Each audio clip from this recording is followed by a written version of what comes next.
പറഞ്ഞപ്പോൾ ഒരു മുഖത്തൊരു ചിരി വന്നപ്പോൾ ഞങ്ങൾ വിലയിരുത്തിയിരിക്കുന്ന 100% ശരിയാണ് എന്ന് ബോധ്യപ്പെടുന്നതാണ്. അതുകൊണ്ട് തന്നെ ഒരു ദീർഘമായ ഉദ്ഘാടന പ്രസംഗത്തിന് ഞാനിപ്പോൾ മുതിരുന്നില്ല. ബഡ് സ്കൂളിലെ കുട്ടികൾ ഒരു പ്രത്യേക ടൈം ടേബിൾ അനുസരിച്ചാണ് പോകുന്നത്. അപ്പോൾ അവർക്കും പോകാനുള്ള സമയം കഴിയുമ്പോൾ പോകണമെന്നുള്ള മനോഭാവത്തിൽ അവരെത്തും. വളരെ ചുരുക്കി 2 കാര്യങ്ങൾ മാത്രം പറഞ്ഞുകൊണ്ട് ഞാൻ ഈ പരിപാടി ഉദ്ഘാടനം ചെയ്യാം എന്നാണ് ഉദ്ദേശിക്കുന്നത്.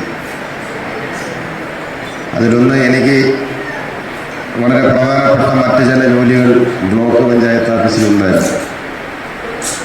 ഈ RS ബിജു സഖാവ് വീണ്ടും 1-2 ഘട്ടങ്ങളിൽ വിളിക്കുകയും ചടങ്ങ് ഇതായതുകൊണ്ട് മാത്രമാണ് സത്യത്തെ ഞാൻ വന്നത്. സത്യം പറയും, ഈ ബഡ് സ്കൂളിൻ്റെ പരിപാടി ആയതുകൊണ്ട് ഈ കുട്ടികളെ ഒന്ന് കാണാം എന്ന് കരുതിയാണ് വന്നത്, അല്ലെങ്കിൽ ഞാൻ വരത്തില്ലായിരുന്നു. അപ്പോൾ അത്ര കണ്ട് പ്രാധാന്യമാണ് ഞങ്ങൾ തദ്ദേശ സ്വയംഭരണ സ്ഥാപനങ്ങളുടെ ഭരണാധികാരികൾ ബഡ് സ്കൂളിനെ നോക്കിക്കാണുന്നത്. അപ്പോൾ എന്താണ് ബഡ് സ്കൂൾ എന്ന് ചോദിച്ചാൽ ആ കൊച്ചുങ്ങളെ കൂടെ ഇരുത്തിക്കൊണ്ട് പറയുന്നത് തന്നെ ശരിയല്ല. ഭൗതിക വൈകല്യമുള്ള കുട്ടികൾ അവരാണ് ബഡ് സ്കൂളിൽ പഠിക്കുന്നത്, അത്രയും മാത്രമേ ഞാൻ പറയുള്ളൂ. ഭൗതികമായ വൈകല്യം ചെറുതായിട്ട് വന്നാൽ മതി, ചിലർക്ക് വലിയ വിഷയങ്ങളൊന്നും ഉണ്ടാകത്തില്ല. പക്ഷേ ഈ തലച്ചോറിനെയാണ് ബാധിക്കുന്നത് എന്നുള്ളതുകൊണ്ട് ചെറിയ ഒരു വൈകല്യം മതി, അത് വലുതായി അവരുടെ പ്രവൃത്തിയിലും കാര്യങ്ങളിലും ഫീൽ ചെയ്യും. അപ്പം അങ്ങനെയുള്ള കുട്ടികൾക്ക് സ്വാഭാവികമായും നമ്മുടെ പൊതുവിദ്യാലയങ്ങളിൽ മറ്റു കുട്ടികളോടൊപ്പം പോയി പഠിക്കാൻ കഴിയില്ല. ഇപ്പം ഇവർ വീട്ടിൽ അകപ്പെടും. അതൊരു വല്ലാത്ത ഒരു സ്ഥിതിവിശേഷം. വീട്ടിൽ കൊണ്ടെല്ലാം പറഞ്ഞു റിസൾട്ടുമായി.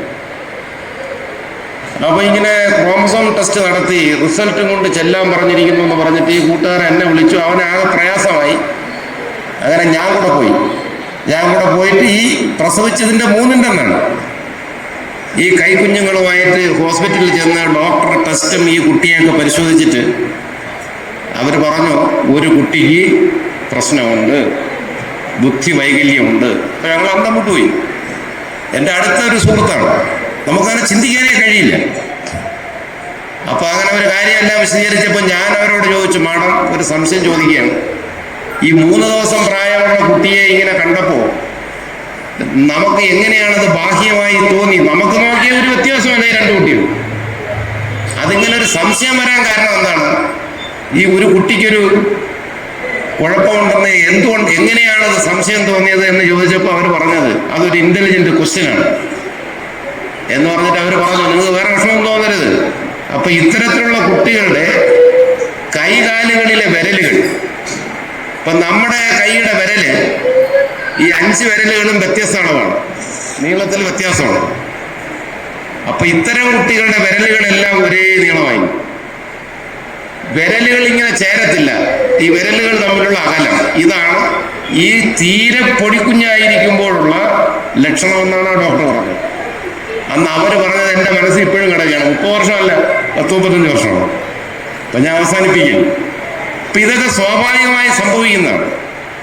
അതിൻ്റെ ഒരു മനപ്രയാസവുമായിട്ട് നമ്മൾ നടക്കരുത്.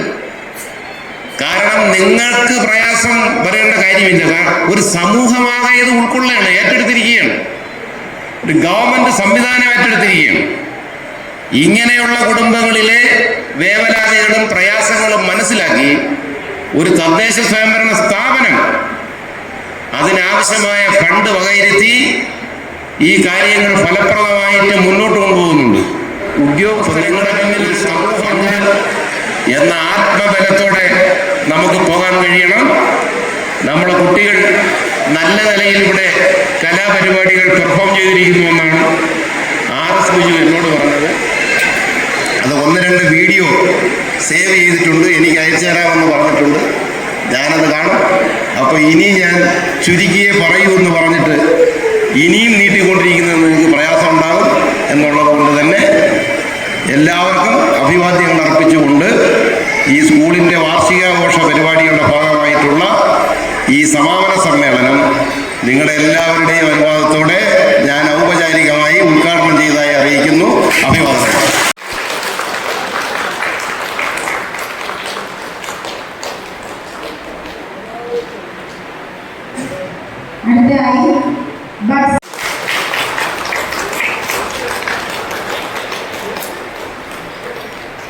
അടുത്തതായി DRC ജില്ലാ